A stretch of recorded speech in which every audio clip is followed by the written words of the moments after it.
earlier this year, you stumbled upon this Rasmussen poll, which was shocking. I wouldn't have known about it had you not done your thing. But it was a national survey of 1,000 adults conducted February 2023. Do you agree or disagree with this statement? It is okay to be white. And it wound up that 53% of the 117 Black participants said, yes, I agree, it is okay to be white. But some 47% either disagreed or said they were unsure. 26% disagreed it was okay to be white. 21% said they were not sure. And that led you to do a bit on your YouTube show that completely shook up the internet and the national news cycle for a few days. Here's a little bit of what you said in SOT 15.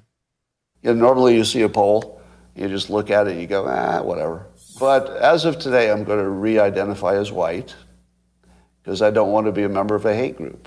If nearly half of all blacks are not okay with white people, according to this poll, not according to me, according to this poll, that's a hate group.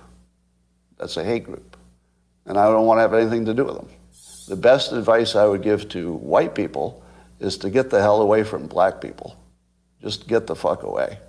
I'm going to back off from being helpful to Black America because it doesn't seem like it pays off.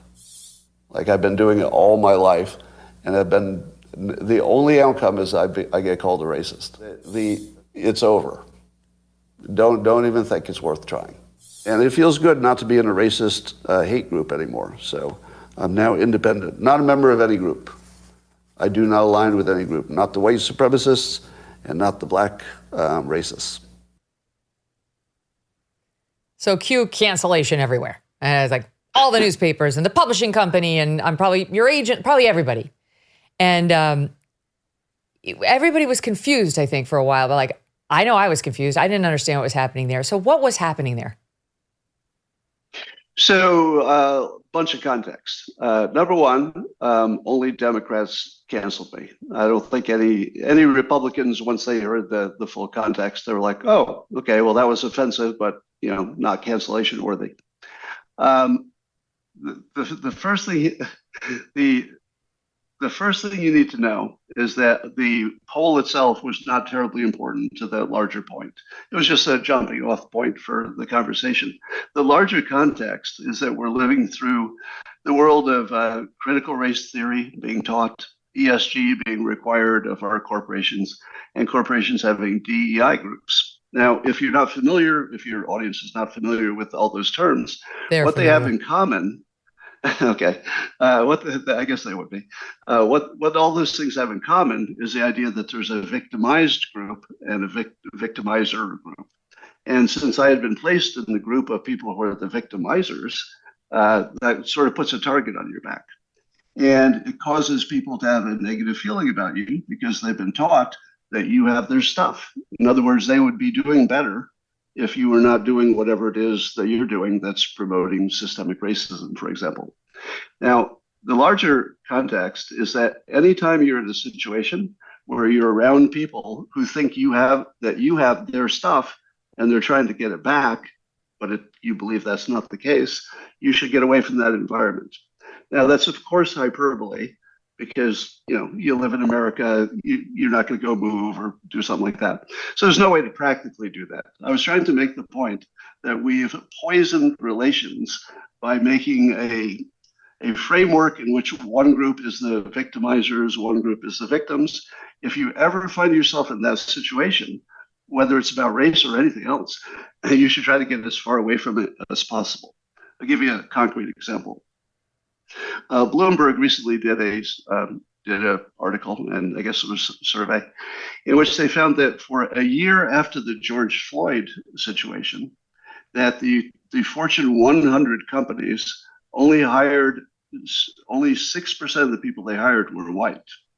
94% were people of color because they were desperately trying to get their diversity numbers up. That was just reaffirmed, I think, in a Bloomberg piece. We just saw similar numbers in a Bloomberg piece. Yeah.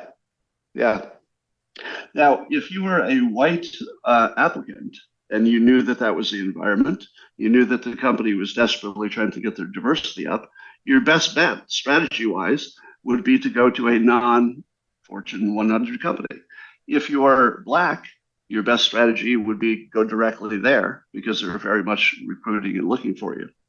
So everybody has a different strategy, but we finally reached a point in American life where everybody can find a way. So here's the reframe that I was heading toward. I never got a chance to do it in real time because I got canceled first. my regular audience knows that I often provoke them, but if they wait, I bring them back into a compatible point of view. So here's what I was planning to do. I was reframing this that instead of looking at the average Black person's performance and the average white person's performance or the average anybody, that we're in imaginary land. There's no average Black person and there's no average white person. So the longer we pretend that we should compare them, we're in the wrong conversation. When we got to intersectionality, where we said, okay, it's not just about your color, it might also be your color, plus you might be LGBTQ, plus you might be disabled, or whatever word we're using now. So you could have several things going on. Now that made things worse, but it was definitely the right intention and impulse because it drove you away from these weird average people that don't even exist towards something that was more like, well, there is this one person who has this one unique situation. But I think we need to go further than that, keep going in that direction to the individual. So the frame that makes sense, that can save us, is that individuals are infinitely diverse. I'm not like even my own siblings, much less the people who share some kind of color with me. I don't have much in common with just a random person. We're all infinitely different. So if you say, what can I do about these two average people who don't actually exist? I'm out. I no longer care about the difference in the averages. However, if you're my neighbor or friend or family member and you happen to be Black or white or anything else, and you've got a specific thing you need, let's say you need some advice, you need some mentoring, you need a connection, you need a job, you need a suit, maybe you need just some advice. I'm all there. So help for individuals, completely on board. I don't care who you are. I love Black people, by the way. And nothing I said had anything to do with genetics, had nothing to do with even culture. It had everything to do with the fact that America, white people mostly, are selling a story and actually institutionalize it through ESG and CRT and DEI. It's becoming part of our operating system that one group of us are the bad guys and another group of us is the victims. And that is an untenable situation. You've got to get out of this average versus average and into what can I do for you? Specific Black person, how can I help you? I'm all on board with that. I like helping people. And I've, in fact, mentored quite a few Black people, but that doesn't become part of the story, obviously. So how did that affect you, understanding that you are so good at the reframing? Because it had to be traumatic in the moment when it just blew up. Like, how did that affect you? How did it affect your personal relationships? And how are you able, I assume, eventually you could reframe it? The weirdest thing about this is that it did not cause trauma for me. It didn't make me angry at any point. It didn't make me sad. It was sort of lucky because I was 65 and looking for a way to retire, which I define retirement in the modern era. I define retirement as still working every day, but you're doing stuff you want, and that's the only difference. Nobody's telling you what to do. So I ended up moving Dilbert behind a paywall on the Locals platform, scottadams.locals.com, and it's also on the subscription service within the X platform, so you could get it there as well. So I got to do what I want, and now I can make the comic as edgy as I want. Most people have said it's the best it's ever been because I can go places I couldn't go when I was merely a newspaper cartoonist. And it did the most important thing that I wanted, which is I'm also an energy monster. And I don't think they counted on that. And so what did that buy me? This. I'm having a conversation on a major platform with you to give you my reframe that we need to forget about these imaginary average people because we're now close enough that everybody has a different strategy that they can succeed. And we should work on the personal strategy. In fact, I have a student guide that I'm working on with Joshua Lysick, and we're going to put it out for schools so that they can actually teach the basics of success, which I believe is the biggest problem in the Black community, because they have what I call a imitation glass ceiling. The number one way anybody succeeds, and I've told you, I've done this, I've actually mentioned it several times, just here, that I copy people.